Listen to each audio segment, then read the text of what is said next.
Ibu-ibu, hari ini kita melanjutkan ya. Kita masuk tadi adalah deteksi dini kekerasan seksual. Nah, tadi sudah jenengan jawab kan apa yang dilakukan jika mendapati anak kita terdapat mengalami kekerasan seksual. Nah, selanjutnya saya akan menyimpulkan. Jenengan lihat flipchart nomor 9 dan 10. 9 dan 10 itu ini ya. Tanda-tanda terjadi kekerasan seksual.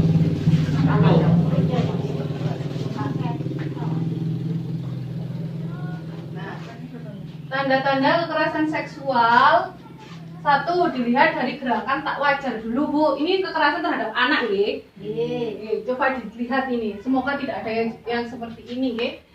Satu, kedua bahu terangkat sehingga menutupi leher. Ini gerakan refleks seseorang untuk melindungi tubuhnya.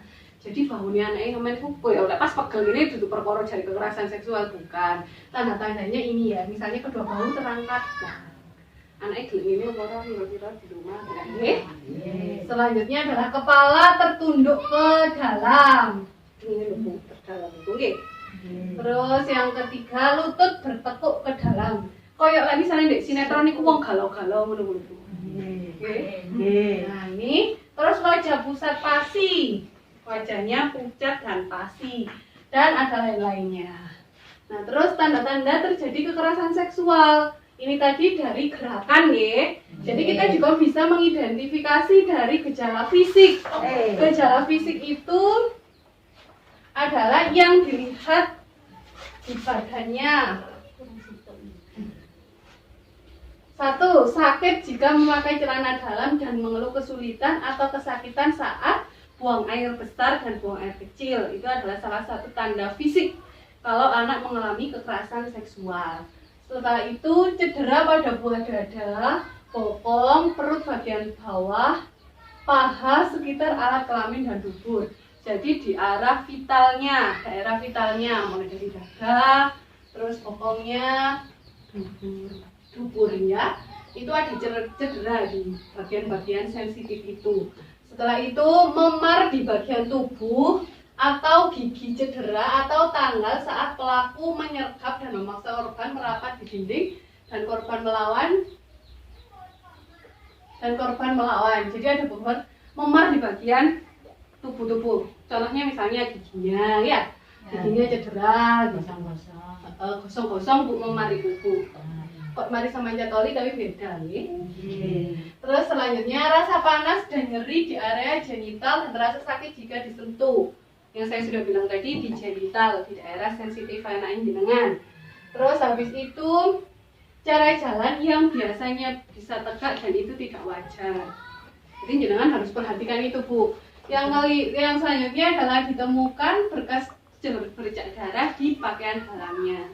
Nah, itu adalah yang bisa dilihat secara kasat mata di fisiknya anak yang mengalami kekerasan seksual. Nah, selain itu juga ada tanda-tanda gejala psikis. Psikis itu sikap yang mempengaruhi. Gejalanya apa? Anak berubah ekspresi. Biasanya anaknya gembira, ceria, dia meneng, pendiam, murung, gelisah, ngoten nggih. Terus menunjukkan keluhan fisik yang tidak dapat dijelaskan penyebabnya. Biasanya moro-moro arek kok moro lemes, pusing, sakit perut, ya. Biasanya nggak tahu seperti itu.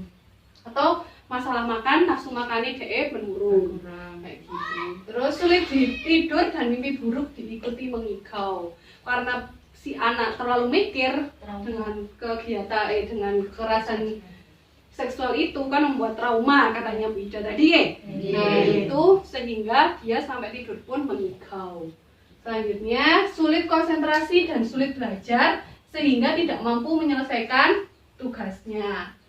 Jadi dia misalnya sekonsen di mesti Bu jenenge kekerasan seksual sopo yo eling akhirnya dia sulit untuk berkonsentrasi. Terus sukanya itu berperilaku kemunduran. Maksudnya gimana? Suka menghisap ibu jari, kemunduran, kemampuan bicara dan suka ngompol.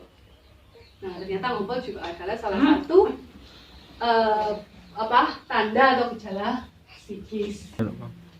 Sampun nggih. Nah, dari tanda-tanda tersebut Bu, jika panjenengan anake ngalami ngoten niku pripun Bu? Apa yang jenengan lakukan? Ditanya. Satu-satu, Mbak Ida dulu. Kenapa Mbak Ida? Ditanya pelan-pelan. Ditanya pelan-pelan. Ya, Buka dulu ada maskernya. apa, kenapa? Kalau kena kekerasan ya, jadi kita harus lebih perhatian mungkin. Ayo ibu-ibu yang lain. Nah, misalnya anak yang ngono ya apa? Ya harus lebih diperhatikan. Lebih diperhatikan. Tanya, didekatin. Didekati ya Bu. Nggih. Dibuat tenang ya anaknya nggih. Jadi dia mau cerita nggih. Nggih. Nah, dari penjenengan-jenengan ini satu hal kalau panjenengan mengalami seperti ini, satu gak oleh gopoh Bu. Ya, tapi jeneng wong tua mesti gopoh Mbak. Ya, tapi paling tidak kita harus tenang dulu. Dan misalnya ada gopoh mesti ada bawaannya emosi dan mikirnya kacau, nggih. Walaupun melihat seperti itu pasti ada yang kacau Bu, nggih. Satu, tidak panik dan tidak marah. Kedua ini Bu, peluklah anak erat-erat untuk menunjukkan bahwa Anda sangat menyayangi mereka. Dibuat tenang dulu kalau katanya Bunda tadi. Dengan cara apa? Dipeluk anaknya di sini. Nih. Terus habis itu sampaikan bahwa tidak ada satu orang pun yang boleh menyakiti mereka. Dan apapun yang terjadi akan tetap memberikan perlindungan. Jadi ngomong nang anake. Kabeh arek iku gak oleh ana sing menyakiti siapapun, termasuk orang-orang terdekatnya, Bu. Jadi kekerasan seksual iki gak iso dibatasi. Biasanya orang-orang terdekat kita itu biasanya sing melaksanakan yang memberikan kekerasan itu. Terus mintalah pertolongan ahli atau lembaga-lembaga layanan, misalnya ke psikolog. Kalau misalnya anak wis frustasi nemen ke psikolog. Atau mungkin panjenengan coba tampilan desa bisa ya. Terus opoan ini. Terus yang terakhir laporkan ke pihak polisi. Karena memang kalau sudah masuk kekerasan, ya ini sudah ranahnya juga polisi kayak gitu.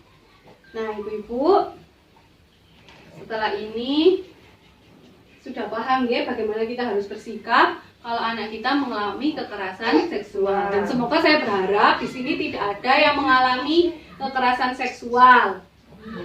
Oke? Semoga tidak ada. Tapi jikalau ada, panjenengan sudah punya pengetahuannya. Caranya ya seperti itu tadi, ya. Terus ciri-cirinya sudah dijelaskan tadi. Paham, Bu? Bisa dilanjutkan dengan langkah selanjutnya? Sudah. Mari, kurang sih dong.